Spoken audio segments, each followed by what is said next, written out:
full, full, full of love. On Sunday, Mama took JJ to Granny's house. "I'll go get Dad," Mama said. "I won't be long." Gran is soft and warm and full of hugs and kisses. Kiss, kiss, hugs and cuddles. Next page.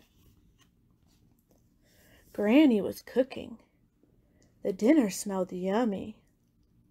"Is dinner ready, Gran?" asked JJ. But Gran shook her head. "Dinner's not ready yet," she said. "Come, let's put out the dishes." Granny's cupboard is always full of colorful dishes. Clink, clank, clatter, clatter. Next page. But JJ was hungry. "Is dinner ready now?" he asked. Gran shook her head. "Dinner's not ready yet," she said. "Come, let's feed the fish." Granny's fish tank is full of all kinds of fishes. Splash, splish, wiggle, wiggle. Next page. But JJ was hungry. So JJ asked again, "Is dinner ready now, Gran?" Gran shook her head. "Dinner's not ready yet," she said. "Come, let's..." Then JJ saw the candy tin. Granny's candy tin was full up to the brim. Tip, tip, struggle, juggle. Next page. Gran said, "No!" But seeing all that candy had made JJ even hungrier than before. So he asked again, "Is dinner nearly ready, Gran?" Gran shook her head. "Dinner's not ready yet," she said. "Come, let's look for the others." So they looked out the window and they waited and waited. Tick, tock, snuggle, cuddle. Next page. Then JJ saw a car come around the corner. Then another and another, and the cars stopped one behind the other, and out they all came. Next page. Uncles and aunties, cousins and friends, Mama and Daddy, all come for Sunday dinner at Granny's. "Dinner must be ready now, Gran." JJ grinned, and Gran laughed. I think it is." Next page. There were buttery peas, chicken and yams, macaroni and cheese, potatoes and ham, biscuits, gravy, collard greens, pasta salad, rice and red beans. There was apple pie and vanilla ice cream, fresh peach cobbler covered in steam, raspberry sauce, coffee and tea. Plenty, plenty for everybody. Next page. JJ said, "I'm going to pop." And Cousin said, "I have to stop." "More pie, please," Uncle said. And Auntie and Mama shook their heads. "Not for me. I've had enough." Granny let out a big belly laugh. Dad said, "Just a little bit more." And on top of his cobbler, Gran started to pour more raspberry sauce. Everybody was full of Granny's dinner. Yum, yum, giggle, giggle. Next page. Then Granny pulled up a footstool, put up her feet, and sighed. "All right, you kids, one wash, one dry." Next page. On Sunday, JJ had dinner at Granny's house. And when it was time to go, he climbed on Granny's lap. He kissed her and she kissed him back. And then they hugged and hugged and hugged. and full of hugs, they hugged some more. Next page. Granny's house is always full of hugs and kisses, full of tasty dishes, full of all kinds of fishes, full to the brim with happy faces, full, full, full of love. That's Sunday dinner at Granny's house. The end. I love you, Daniel.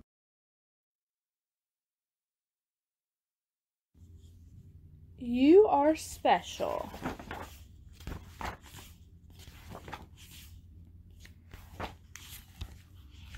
The Wemmicks were small wooden people. All of the wooden people were carved by a woodworker named Eli. His workshop sat on a hill overlooking their village. Each Wemmick was different. Some had big noses, others had large eyes. Some were tall and others were short. Some wore hats, others wore coats. But all were made by the same carver and all lived in the village. Next page. And all day, every day, the Wemmicks did the same thing. They gave each other stickers. Each Wemmick had a box of golden star stickers and a box of gray dot stickers. Up and down the streets all over the city, people spent their days sticking stars or dots on one another. The pretty ones, those with smooth wood and fine paint, always got stars. But if the wood was rough or the paint chipped, the Wemmicks gave dots. Next page. The talented ones got stars too. Some could lift big sticks high above their heads or jump over tall boxes.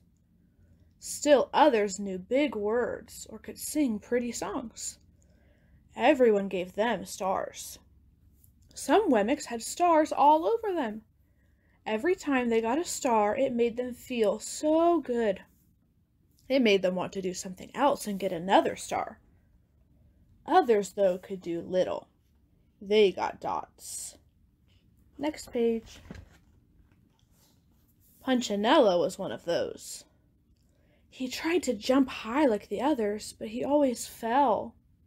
And when he fell, the others would gather around and give him dots. Sometimes when he fell, his wood got scratched, so the people would give him more dots. Then when he would try to explain why he fell, he would say something silly, and the Wemmicks would give him more dots. After a while, he had so many dots that he didn't want to go outside. He was afraid he would do something dumb, such as forget his hat or step in the water, and then people would give him another dot. In fact, he had so many gray dots that some people would come up and give him one for no reason at all. Next page. He deserves lots of dots, the wooden people would agree with one another. He's not a good wooden person. After a while, Punchinello believed them. I'm not a good Wemmick, he would say. The few times he went outside, he hung around other Wemmicks who had a lot of dots. He felt better around them. Next page. One day, he met a Wemmick who was unlike any he'd ever met. She had no dots or stars. She was just wooden. Her name was Lucia. It wasn't that people didn't try to give her stickers. It's just that the stickers didn't stick. Some of the Wemmicks admired Lucia for having no dots, so they would run up and give her a star. But it would fall off. Others would look down on her for having no stars, so they would give her a dot. But it wouldn't stay either. Next page. That's the way I want to be, thought Punchinello. I don't want anyone's marks. So he asked the stickerless Wemmick how she did it. It's easy, Lucia replied. Every day I go see Eli. Eli? Yes, Eli, the wood carver. I sit in the workshop with him. Why? Why don't you go find out for yourself? Go up the hill. He's there. And with that, the Wemmick who had no stickers turned and skipped away. Next page. But will he want to see me? Punchinello cried out. Lucia didn't hear. So Punchinello went home. He sat near a window and watched the wooden people as they scurried around, giving each other stars and dots. It's not right, he muttered to himself. And he decided to go see Eli. Next page. He walked up the narrow path to the top of the hill and stepped into the big shop. His wooden eyes widened at the size of everything. The stool was as tall as he was. He had to stretch on his tiptoes to see the top of the workbench. A hammer was as long as his arm. Punchinello swallowed hard. I'm not staying here, and he turned to leave. Then he heard his name. Punchinello? The voice was deep and strong. Punchinello stopped. Punchinello, how good to see you. Come and let me have a look at you. Punchinello turned slowly and looked at the large bearded craftsman. You know my name? The little Wemmick asked. Of course I do. I made you. Next page. He made you too, didn't he, Daniel? Eli stooped down and picked him up and set him on the bench. The maker spoke thoughtfully as he looked at the gray dots. Looks like you've been given some bad marks. I didn't mean to, Eli. I really tried hard. Oh, you don't have to defend yourself to me, child. I don't care what the other Wemmicks think. You don't? No, and you shouldn't either. Who are they to give stars or dots? They're Wemmicks just like you. What they think doesn't matter, Punchinello. All that matters is what I think, and I think you are pretty special. Next page. Punchinello laughed. Me? Special? Why? I can't walk fast. I can't jump. My paint is peeling. Why do I matter to you? Eli looked at Punchinello, put his hands on those small wooden shoulders, and spoke very slowly. Because you're mine. That's why you matter to me. Punchinello had never had anyone look at him like this, with so much love, much less his maker. He didn't know what to say. Next page. Every day I've been hoping you'd come, Eli explained. I came because I met someone who had no marks, said Punchinello. I know. She told me about you. Why don't the stickers stay on her? The maker spoke softly. Because she has decided that what I think is more important than what they think. The stickers only stick if you let them. What? The stickers only stick if they matter to you. The more you trust my love, the less you care about their stickers. I'm not sure I understand. Next page. Eli smiled. You will, but it will take time. You've got a lot of marks.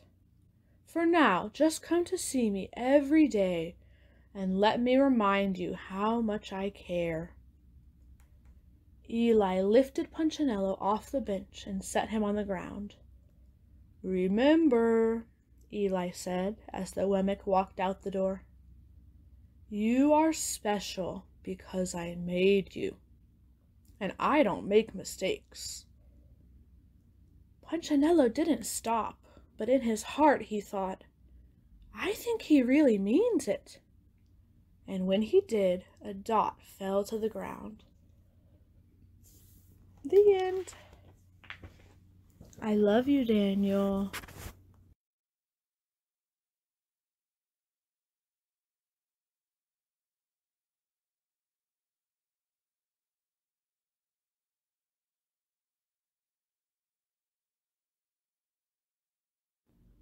Bubblegum Bear. There's nobody quite like Bubblegum Bear. He's bubblegum pink, and he doesn't care. Bubblegum isn't like his other bear friends. He doesn't follow fashion or keep up with trends. Next page. Bubblegum Bear can't dance or sing, but that doesn't matter. He just does his own thing. And although his voice makes a terrible sound, everyone cheers and yells, "You're the best bear around!" Next page. Bubblegum Bear doesn't worry at all that he can't swing a racket or score with a ball. It doesn't bother him that he can't run fast, and at the end of a race is usually last. Next page. Because Bubblegum Bear just likes taking part. Whatever he does, he gives it his heart. And if things don't work out, well, that's okay. Bubblegum Bear won't let us spoil his day. Next page. If it's cloudy and dull with rain pouring down, Bubblegum Bear won't grumble or frown. He'll put on his boots to play outside, and all his friends follow to the big swirly slide. Next page. Bubblegum Bear never has any doubt that after the rain, the sun will come out. He'll pack up some snacks and go on a hike, or maybe whiz off on his shiny red bike. Next page.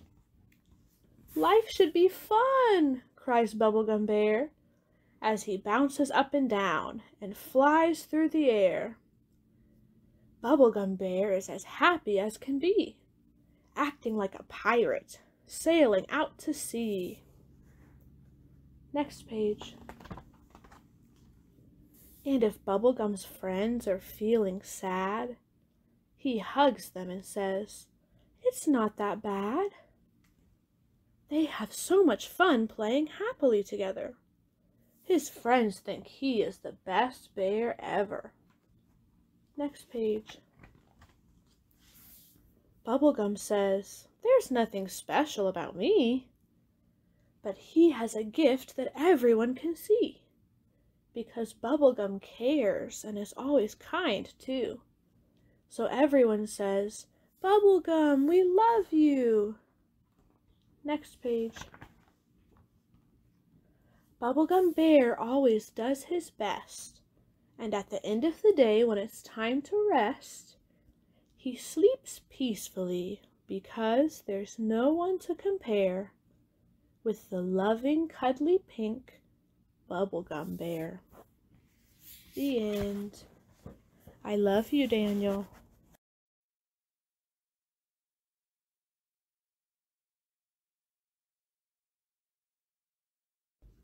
Hair love. My name is Zuri, and I have hair that has a mind of its own. It kinks, coils, and curls every which way. Next page. Daddy tells me it is beautiful. That makes me proud. I love that my hair lets me be me. In funky braids with beads, I am a princess. Next page. And when my hair is in two puffs, I am above the clouds like a superhero.